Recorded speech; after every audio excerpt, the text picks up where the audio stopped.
when you're a top laner and you have a champion that you're one-tricking, for this example, we're going to be using Alawi.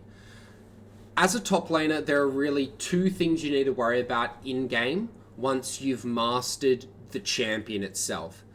And when I say mastered, I mean you've got a good volume of games on them, 100, 200, 300 games in ranked. You're averaging around a 50 to 57% win rate.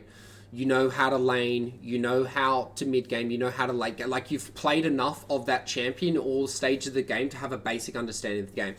The two things you really need to think about as like a silver top laner who's trying to get to gold, who's trying to get to plat, it's two questions. Do I group or do I split? So you group. If it doesn't work, you go back to split pushing, or you split. And if that doesn't work, you go to grouping. And that's basically the way you need to look at the game is, if you're an Alawi, by default, you're probably going to want to split push. However, if you're like 20, 25 minutes into the game, you're split pushing, but your team is overall losing the game, that's when you need to switch your strategy. You need to go, okay, split pushing isn't going to win us this game. I need to now try and group. So what I'm going to do is I'm going to stop split pushing, and I'm going to try and group with my team at the next dragon, or group with them at mid lane. It's going to be scrappy, but what I'm currently doing isn't working in this game, so let's try something different. In today's profile review, I'm going to be explaining that whole concept as a top laner in more depth to a player who's lost their confidence in their main champion and is stuck in a rut and doesn't know what to do to climb to their goal rank of platinum. Before we get into this profile review, if you want your profile review, just like the one we're about to watch, please check out the links in the description below. Let's get into the video. I played, I don't even know how many games of Alawi, probably like close to 300. Yeah. And I was doing really well. I don't know when the script flipped on me. I don't know if it was like the build I've been building on her or what, but I switched to a Akali and basically run the same build almost every game, and it's kind of a coin toss on whether or not I win or lose. Yeah. And I'm not really too sure on if that's just the way the champion is, if that's like just the mechanics side of it that I'm not grasping, or if I'm buying the wrong items at the wrong time. And practice tool's been down, so I've been having to play everything in norms to even get a grasp of what I'm doing with her. Yeah. Okay. And question, would you rather play Alawi or would you rather play Akali? Well, I've never been able to climb in mid. So I was thinking, instead of Urgot as my secondary pick for top lane, it would be Akali, depending on the champion I'm fighting. Because Alawi has some pretty rough matchups. Yeah. But Akali kind of covers those matchups pretty well. Like a Gangplank isn't too bad. Some of the more quick burst champions Alawi has difficulty with, Akali's not too bad into. Okay. I don't know. I don't know if my cheat pool is fuckered up or what. Yeah. Yeah. So first thing I want to say, this is a problem a lot of other people have. This is something that people come to me like every day with, of, you know, the champ they've been playing or they've mastered doesn't feel like it's working for them, and so they switch, and then that kind of doesn't work either. And then they become a bit lost, and the despair sets in, and they're like, what am I doing? What should I play? I've lost my identity. So the first thing I would say is to just go back to your Alawi, and I would say your secondary on Urgot is fine. Now, why do I say that? I say that because it sounds like you've got the highest level of mastery out of any champion is your Alawi. So your Alawi has the highest level of mastery, which means on average, you're going to be performing better on Alawi than any other champion. And right now, from silver all the way to diamond, it doesn't matter about matchups. It doesn't matter about what's strong or not. It matters about how much as you, as an individual, can pilot and play that champion in like as many situations as possible. So in bad matchups, when you're from behind, when you're ahead, when you're in good matchups, all that kind of stuff. So my first recommendation would be cut out the Akali and go back to your Alawi and just play your Urgot as your secondary.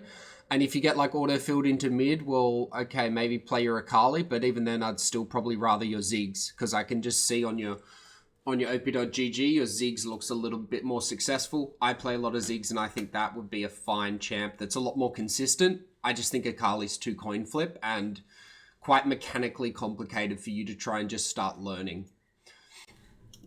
Yeah, and that's what I've been noticing too, is like you were saying, it's a huge coin flip like every game. Like some games I'll go like 24-3, and then some games I'll have like 7-7, or yeah, where it's like I can get the kills, but I'm just not carrying the game because I don't know how the champion. Like I am terrible at farming with Akali, like 4.9 CS per minute. Yeah. 4.2, 3.7. Yeah. I just don't know her damage well enough to be able to consistently farm. Yeah. And that would be like any champ. Like, okay. Yeah, and it's not a reliable way to climb, and it doesn't sound like it's your climbing identity. Like I look at your Alawi, which again is probably your most successful champion over the longest period of time. That's why we keep going back to her. Yeah, I just see a lot more potential in your Alawi than your Akali, and I just think you're in a bit of a rut at the moment with your Alawi. I don't think Alawi itself is the problem. You've just had probably a streak of unlucky games. Maybe some stuff's happened. You're not playing as well, but that doesn't mean you can't get back up there and you can't, get your Alawi back to like a 55% win rate, which is what you ideally want. Now, if you agree with me and went, okay, I'm going to play Alawi, what does your mind go to next is your biggest issue? So let's just say for a second we've solved the champion issue. You're going to go back to Alawi, back to top lane. What are the issues now in that hypothetical world? I know for a fact that I'm terrible at perma pushing Alawi. I die a lot to ganks, my KDA isn't super amazing. Like the games that I do win, I never have a positive KD unless it's from assists. Take first turrets usually. I know I have a difficult time not split pushing. Yeah. Okay. It just feels like that's what Alawi's there for. 95% of the time is just to split push, create pressure. But when I come against other split push champions like Yorick or Tryndamere, I don't know when to rotate to match them, or if I continue pushing in my lane unopposed. Yeah. Okay. So I think the one thing is we're probably not going to be able to solve this on this call. But I can give you kind of the base theory of how you should look at split pushing versus grouping as a top laner. So, in top lane, you basically have two reasons to split push. There's one, you're ahead and you're applying pressure. So you split push to basically get more than one person to match what you're doing in your lane. And the theory behind that is if you're top lane and they require two people to come up and kill you, that gives your team opportunities on the rest of the map. That is how split pushing works to win games. That is literally the only way. It's them sending more resources than you're spending to split push. It's not split pushing isn't won by you getting an inhib or you doing this. It's by the pressure you create. And as a result, you're going to get the inhibs. You're going to get the turrets. Now, the other reason you split push is because the enemy team has a split pusher and you're matching them. And so this split pushing usually happens when you're behind and the enemy split pusher is stronger than you. And the idea behind this is that you are basically trying to keep the enemy top laner who's more ahead than you in top lane, so you isolate their influence from the game. And the idea is, okay, if I can just match this guy, hopefully my team wins the 4v4. Because let's say you went 0-3 or 0-5 or you're 3 levels behind. The best thing you can do for your team is to keep that champion that you fed in your lane, so you just deal with it in an isolated event, because they're never going to win the game through that champion as long as you're there matching them and defending to your best ability. So they're the two reasons you split push. Now, the reasons you group. So the first reason you group is basically the opposites of what I just said. So if you got really far ahead, you're 3-0, and you're split pushing, and Tryndamere keeps matching your split push, what you need to do after the 14-minute mark is you need to start grouping, and the idea is to exert your influence on the rest of the game. So, like in that situation where I said where you're behind and you're trying to keep Tryndamere in lane, well, now you're ahead and you're trying to get out of your lane, because when you're ahead, you don't actually want to split push usually. You want to leave lane and influence the rest of the game by using your lead to help get your other teammates ahead. Okay. I've had it all backwards this whole time. Yeah. And again, this is the theory, but then applying it to practice, there are certain situations where it's like, oh, you kind of just have to guess or hypothesize and go with it and see what happens.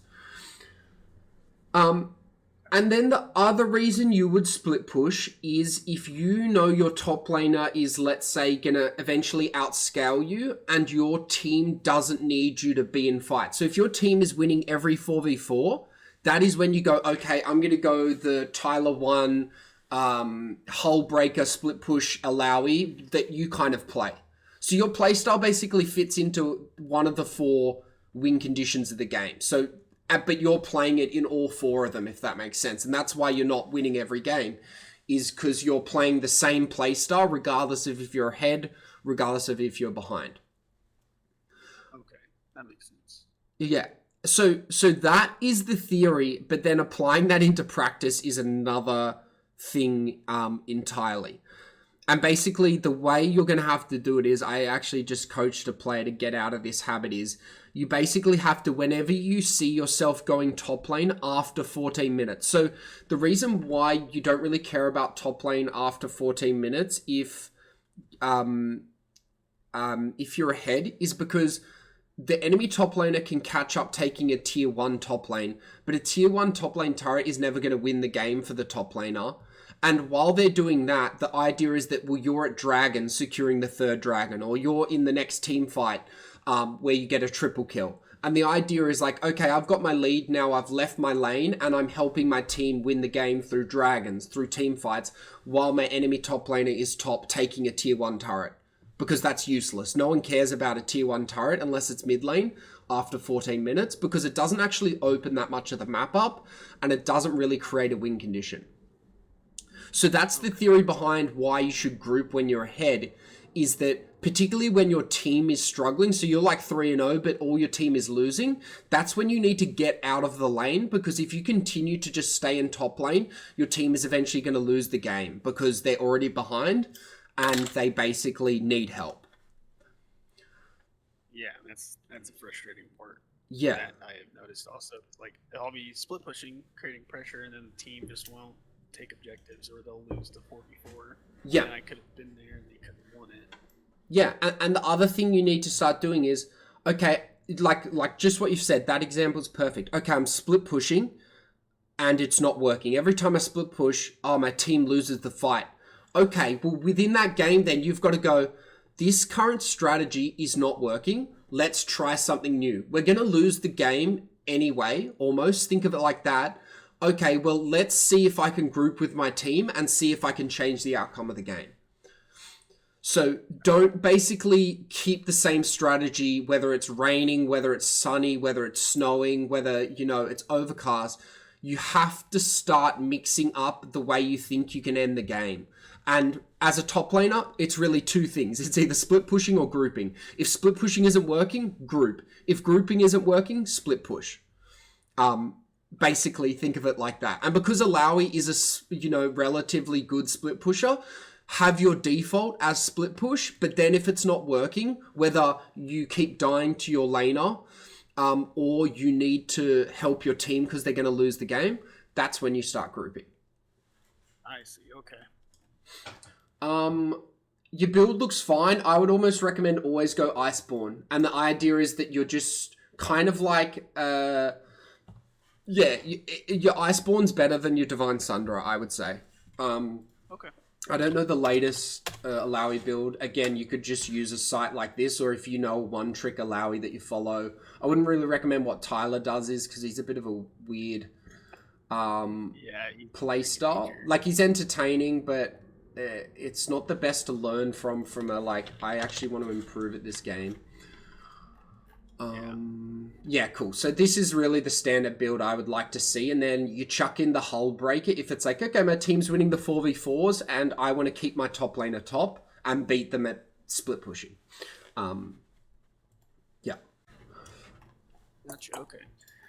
I've been struggling. Like I don't play with friends or anything like that. It's just the way I've been playing this whole season. I've played with them a few times, but that's about it. So how would you just keep on hammering out games to try and get the MMR fixed? Because, like I said, I peaked gold 2, and now here I am down in silver 2. Yeah. Within this season, you peaked to gold 2? Yeah. Oh my god. Split. Yeah, so usually when you go from gold 2 to silver 2, it's a you problem, not a system problem, if that makes sense. So something would have happened, whether it's you went on a loss streak, then you got tilted and caused yourself to lose more games, like something like that. It wouldn't have been that Alawi all of a sudden got weak or something. Like, it would have been something you changed, whether it's your mentality, whether it's your play style, whether it's the champions you play. So that's the first thing.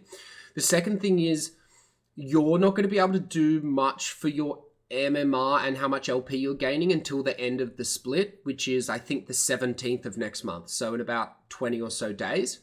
But what I would recommend is use the time between now and then to just play and play as much Alawi as you can. And the idea is not to get back to gold 2, but if we can just get this account back to like gold 4, maybe even gold 3 by the end of the split, we're then in a really good MMR position for the soft reset at the end of this split to then climb and aim for that goal of like platinum. Okay. And yeah, I mean, I don't want to put out any excuses or anything, but it was like whenever the items got changed, like Rage Blade became like a mythic. Yeah. I just didn't know how to play around it. Yeah. I was getting screwed. Yeah. Yeah, and to be honest, I don't think it would have been the item changes because I know a lot of other Alawi players and it didn't affect them. Wow. So it's more just like we see something and we think it's the cause of our problems. And then we attribute it. It's because of that, because my win streaks, or like I started losing when this really obvious change happened, but I actually, and I'll never know the answer, and maybe you are right. Maybe you as an individual just didn't know how to play with all those changes. But chances are it was probably something more to do with your own play style and your own mentality rather than anything else. Because when you're in a one trick, I mean, you've got 100 games this season. I'm assuming you played Alawi last season. Things like... No. Sorry? I just picked it up this season. Oh, okay. So you've got 100 games. Well, I guess it's one of your most played champs at the moment. So... I played Urgot last season with a 86% win rate at the end of the season. Who was that? Sorry? Urgot. Oh, nice. Okay. Cool. I fell out of love with them during the off season, so... Yeah. Okay. Yeah, so I would recommend the Alawi. You just stick with it and then use that Urgot as a secondary and just have your goal by the end of this split for, the next 25 days or so is just try and get back to gold and understand it's going to be slow. And the way you need to get to gold is you need to get this win rate up to 55%. And right now, your quickest path there is going to be your Alawi with your Urgot secondary. And just keep playing. And if you are like, I want to go back to Akali, or you're like, in a week's time, you're like, I want to switch, come back to me and we'll talk again. I mean, I think Akali's really fun. But like I said, yeah. Akali's great for your Smurf account when you want to let off some steam, you want to have a bit of fun. Cool. Go play your Akali in normals or on your Smurf account that you've just, created. That's fine. But don't play her on your main account, because if you're trying to get this account to platinum, playing, like, learning new champs on the fly is not the way to do it. I got you, yeah. Yeah. Make your strategy aligned to your goals, and then you'll be sweet. Okay. Well, I really appreciate all the advice and the help. I've been Yeah, I think you were right. I started autopiloting once I got the gold, Yeah. thinking like, oh, I can't get demoted. Yeah. But you obviously can't. Yeah, yeah, you definitely can. You can't decay, but you can get demoted. Yeah, and it hit me like a truck. I was like, dang, 3 games lost in a row. Let me Yeah. try and at least get some LP back. And then I lost it, and I was like, oh, okay, well, I guess I'm just silver again. And Yeah. then it's just been downhill from there. Yeah. And I made the mistake of trying to play Quinn for a little while because I like the item changes on her at norms. Yeah. But then I realized like the people I play with in rank are better than the people I play with in norms. Yeah, Or exactly. play against, and I was just gonna be destroyed. Yeah. So yeah, you were right. It was my fault.